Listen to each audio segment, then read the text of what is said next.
Mes chers compatriotes, au plan international, au-delà de nos frontières, des défis paranationaux nous interpellent.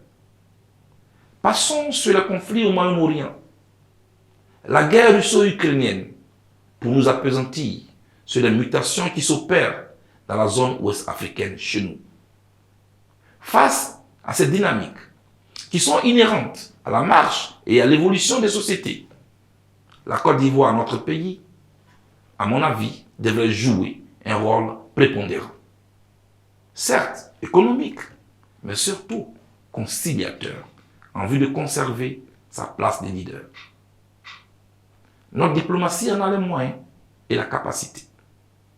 C'est ainsi que nous parviendrons à bâtir une Afrique unie dans le respect de nos différences, sans compromettre notre idéal commun.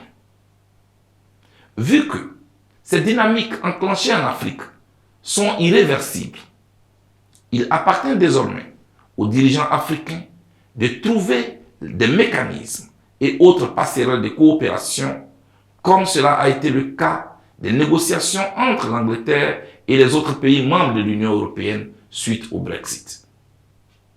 Tout n'est pas que rupture. La voie de la conciliation est encore possible. Car c'est uni que l'Afrique fera entendre sa voix dans le monde. Mes chers compatriotes, tous, nous aspirons à vivre dans une société démocratique qui garantisse notre liberté et nos droits. À ce sujet, au COJEP, notre choix est clair. Nous sommes pour une alternance démocratique dont la seule voie est celle des urnes. Au regard de notre histoire récente, particulièrement douloureuse et traumatisante, j'appelle le gouvernement de Côte d'Ivoire à l'organisation d'un dialogue citoyen avec la classe politique et la société civile. Une telle démarche nous évitera à coup sûr les erreurs du passé. Mon plus grand souhait est qu'à l'issue du scrutin électoral de 2025, contrairement à 2010, 2015, 2020, le vaincu appelle le vainqueur pour le féliciter. Pour y parvenir, les élections de 2025 doivent être transparentes, démocratiques, inclusives pour être apaisées. Notre pays a trop souffert des conséquences de l'exclusion et nous le savons tous.